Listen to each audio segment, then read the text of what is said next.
Welcome to my channel, home to history of the macabre and paranormal. This is no ordinary history channel. You've been warned. It might get weird.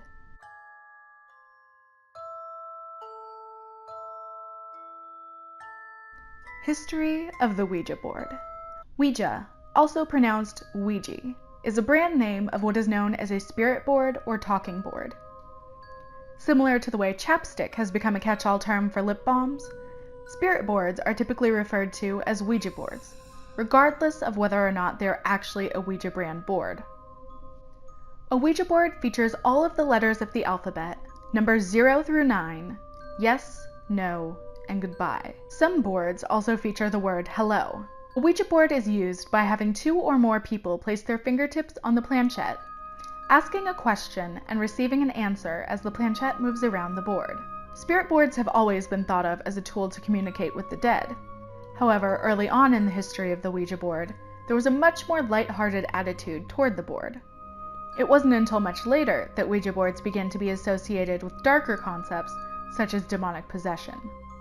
The Ouija board was first manufactured in the summer of 1890 by the Kenner Novelty Company. In 1891, a patent for the board was issued to Ouija Bond, a lawyer, inventor, and employee of the Kenner Novelty Company in Baltimore, Maryland. Although Bond is credited as the inventor of the Ouija board, the concept of the spirit board actually predates Kenner Novelty Company. It was Charles Kenner, namesake of the Kenner Novelty Company, who learned about spirit boards being used in spiritualist camps in Ohio in the latter half of the 1880s, thanks to an Associated Press article. This inspired him to create the Kenner Novelty Company, which would be used to mass-produce the boards. Ouija Bond is also closely associated with the origin of the Ouija name. While conducting a seance with his sister-in-law, Helen Peters, who is believed to be, quote, a strong medium, the participants asked the board what they should call it. The reply, O-U-I-J-A, came through. And this is what the board would come to be known by. When they asked the board what Ouija meant, the reply was, good luck. Although Ouija Bond is credited with the invention of the Ouija board, the man considered to be the so-called father of the Ouija board is actually William Fuld, due to his skillful marketing of the device. Fuld's involvement with the Ouija board began in 1890 when he became an employee and shareholder of Kenner Novelty Company. His involvement with the board continued even as the company changed names several times and shares were sold by many of the original members, including Bond and Kennard. In 1898, the company that Fuld founded with his brother Isaac was tasked with manufacturing the board. The Fuld brothers had a falling out in 1901, at which point William took over as the sole manufacturer of the board. This lasted until 1927, when William met with a tragic end while atop one of his factories. William was leaning against an iron support on the rooftop as he supervised a flagpole being replaced. The iron support gave way and William fell from the top of the 3-story building. He survived the initial fall, but was covered in cuts and bruises, and along with a concussion, he suffered from a broken leg and 5 broken ribs. One of these broken ribs pierced his heart, which led to his death in the hospital a short time later. Eerily, Fuld claims that the Ouija board had instructed him to build this particular factory. After Fuld's death, the company remained in the family and continued to produce Ouija boards until 1966, when the patent for the Ouija board was sold to Parker Brothers. The rights to the board changed hands once again in 1991, when Parker Brothers was bought out by Hasbro, who still maintains the patent to this day. For nearly 100 years, the Ouija board was treated as a source of lighthearted fun and as a way for people to communicate with their loved ones who'd passed on. It was a family-friendly activity for believers, and a silly board game for non-believers. The turning point in the Ouija board's reputation occurred in 1973. Viewers watched in horror as a teenage girl became possessed by a demon after playing with a Ouija board alone in The Exorcist. As if that wasn't enough, the movie was based on a true story, that of Ronald Hunkeler. Although Hunkeler's alleged possession had nothing to do with the Ouija board, the idea had been planted in the minds of the public, whose attitude towards the Ouija board was forever changed. Parents warned their children not to play with the Ouija board at sleepovers, and many people reported having terrifying experiences after playing with a Ouija board. Along with all of this newfound fear surrounding the Ouija board, came a new set of rules designed to protect users from possession or harm. There are numerous variations to the rules, and no real agreement as to what the true rules are. If anything, they're more of a guideline for safe play. Here are the most commonly accepted rules for playing with the Ouija board. Number 1. Always end the session by saying goodbye.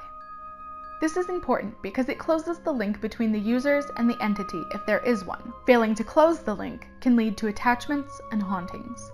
When you're ready to end the session, move the planchette across goodbye on the board. Number 2. Don't use it alone.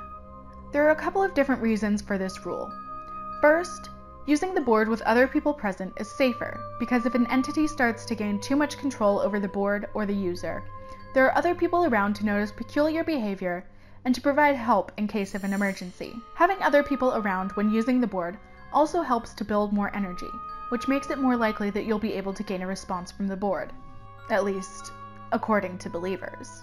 Number 3, don't use it when you're in a weakened state. It's best not to use the board when you're sick, under the influence of drugs or alcohol, or in an otherwise weakened state. Doing so leaves you more susceptible to attachments and even possession. Number 4, don't use it in your home or in a graveyard. When you use the board in your home, you're essentially opening up your home to strangers, including some who may be dangerous. Sure, you may be trying to make contact with your sweet, loving grandma, but what's to stop another entity from trying to come through with her or impersonating her to gain your trust? Now you've invited an unwanted guest into your home and they may not want to leave.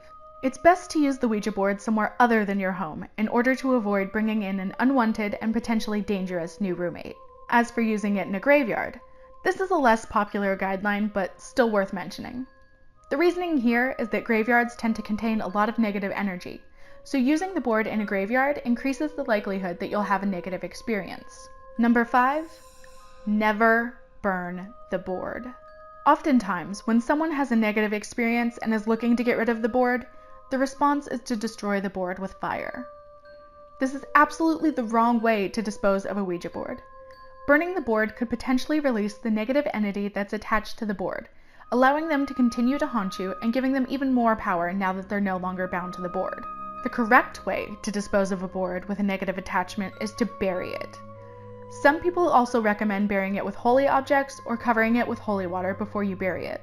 The Ouija board has been considered a mystical object for over 100 years now, but has science been able to explain how it works all along? Some say yes. Even prior to the patent being issued for the Ouija board in 1891, scientists had been studying the use of spirit boards in hopes of explaining how they worked and to prevent frauds from using them to dupe grieving families. What they discovered is that the planchette moves because of the ideomotor effect, first discovered by William Benjamin Carpenter in 1852.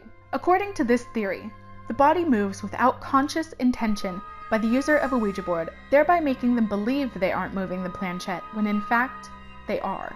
Further support for this theory comes from later studies involving the Ouija board, where participants were asked to use a Ouija board with and without a blindfold. When participants were blindfolded, what they spelled out on the board was far less coherent.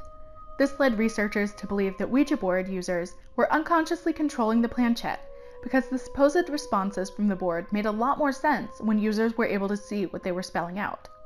According to this theory, the responses received from a Ouija board are not supernatural at all, but rather responses that the participant subconsciously expects to receive. What do you believe? Is the Ouija board a tool that can be used to communicate with the spirit realm? Or is the ideomotor effect an explanation for people's experiences with the Ouija board?